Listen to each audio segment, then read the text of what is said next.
بقول لك ايه، انا سمعت ان الكارديو على معده فاضيه بيحرق دهون اكتر. فبكره الصبح اول لما اصحى هروح اتمرن كارديو. ازاي يا ابني اتمرن كارديو على معده فاضيه من غير ما افطر؟ ده انا كده هموت. انا ما بعرفش اتمرن من غير ما اكل. احنا هنتمرن الكارديو قبل التمرين على طول عشان نحرق الدهون. بس تعالى اجاوبك على كل الاسئله اللي في دماغك واللي مش في دماغك.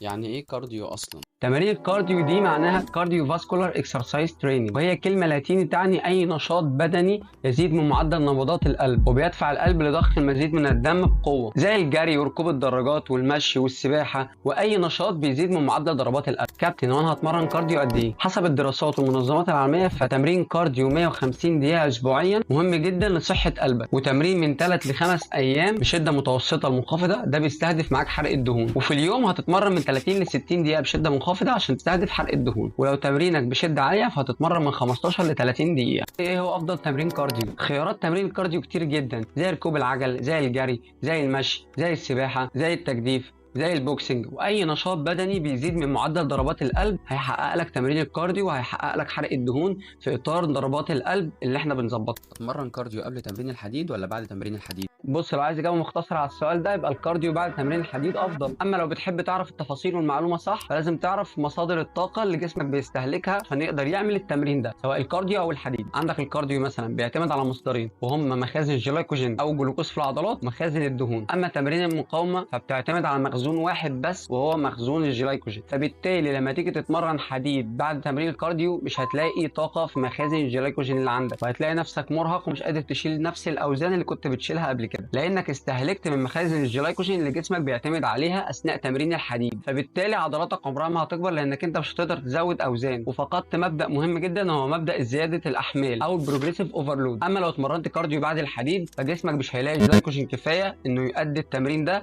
فبالتالي هيعتمد على مخازن الدهون. فانت كده هتكون ضربت عصفورين بحجر واحد، منها اديت في تمرين الحديد بشكل ممتاز وقدرت تزود في اوزانك، واستهدفت حرق الدهون في تمرين الكارديو اللي هو اصلا هدفك اللي انت بتتمرن كارديو عشانه، بجانب انك انت عايز تعلي من كفاءه القلب والرئه. تمرين الكارديو على معده فاضيه هيساعد في حرق الدهون؟ عشان نقدر نعرف ان الكارديو بيحرق دهون على معده فاضيه ولا لا، تعال اقول لك الدراسه دي. في دراسه نشرتها الجريده الدوليه للتغذيه الرياضيه، كانوا بيشوفوا تاثير تمرين الكارديو على معده فاضيه مقارنه بالتمرين بعد تناول وجبه. الدراسه دي اتعملت على مجموعتين، وكانوا بياخدوا نفس عدد السعرات الحراريه ونفس كميه ونسبه الكارب والبروتين والفات. النتيجه النهائيه ان المجموعتين دول نزلوا وزن ودهون بنفس الكميه. فالنتيجه من الدراسه دي ان انت تتمرن على معده فاضيه او تتمرن بعد تناول وجبه مش هتفرق كتير، طالما في عجز سعرات حراريه يبقى هتنزل وزن وهتنزل دهون. ولو انت شخص بتحب تفطر اول لما تصحى فاكيد خيار الكارديو على معده فاضيه مش هيكون مناسب ليك. اما لو الموضوع ما فيهوش مشكله بالنسبه لك فاختار اي حاجه من الاثنين واعمل اللي يناسبك. لو عندك اي سؤال سيبه في الكومنتات وهجاوبك عليه في الصفحه هنا،